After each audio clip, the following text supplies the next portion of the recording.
తమిళనాడు ముఖ్యమంత్రిగా ఎన్నికైనటువంటి విజయ్కి కాంగ్రెస్ మొదట మద్దతు ఇచ్చింది. విజయ్ అడగగానే ఆ తర్వాత సిపిఐ సిపిఎం మద్దతు ఇచ్చినాయి, ఆ తర్వాత బీసీకే ఐయుఎంఎల్ మద్దతు ఇచ్చినాయి. తర్వాత అసెంబ్లీలోకి వచ్చేటప్పటికి అన్నాడీఎంకేకి సంబంధించినటువంటి 25 మంది మద్దతు ఇచ్చారు. అలాగే డిఎంకే బాయ్కాట్ చేయడం వల్ల అక్కడ సంపూర్ణంగా ఛాయిస్ వచ్చేసింది.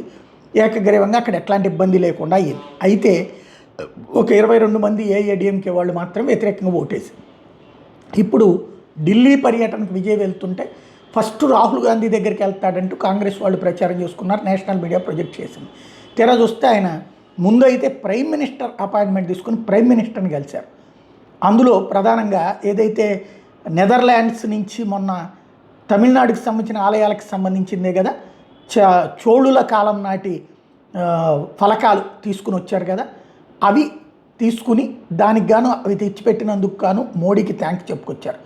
అలాగే కర్ణాటకకి సంబంధించినటువంటి మేకేదత్తు డ్యామ్ ప్రాజెక్ట్ అక్కడ కాంగ్రెస్ గవర్నమెంట్ కడుతున్న దాన్ని ఆపమని అడిగారు.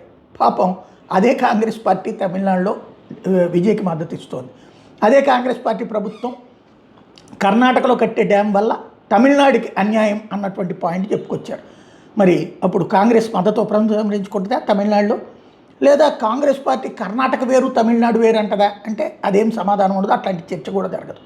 ఇకపోతే తమిళ్ తాహి వజుతుకి సంబంధించినటువంటిది ఏదైతే కేంద్ర ప్రభుత్వానికి సంబంధించిన ట్రెడిషనల్ ప్లేస్ని అఫీషియల్ ఈవెంట్స్కి సంబంధించినటువంటి దాంట్లో పరిరక్షించమని అడిగారు విజయ్.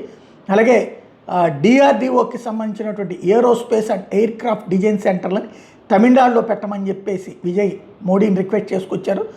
అలాగే తమిళనాడుకు సంబంధించినటువంటి దాదాపుగా 80 మందికి పైగా మత్స్యకారులు శ్రీలంకలో చిక్కుకుపోయారు. వాళ్ళని తిరిగి తీసుకొచ్చేందుకు సహకరించమని, వాళ్ళకి సంబంధించిన 220 పడవలు ఆగిపోయినాయి అక్కడ, వాటిని తిరిగి తెప్పించేటందుకు గాను తగినటువంటి ప్రయత్నం చేయమని చెప్పేసి అడుగుతూ వచ్చారనమాట. ఇది విజయ్ అడిగినటువంటిది. మోడీని కలిశారు. తర్వాత ఇక రాహుల్ గాంధీ ఏంటనేది చూడాలి.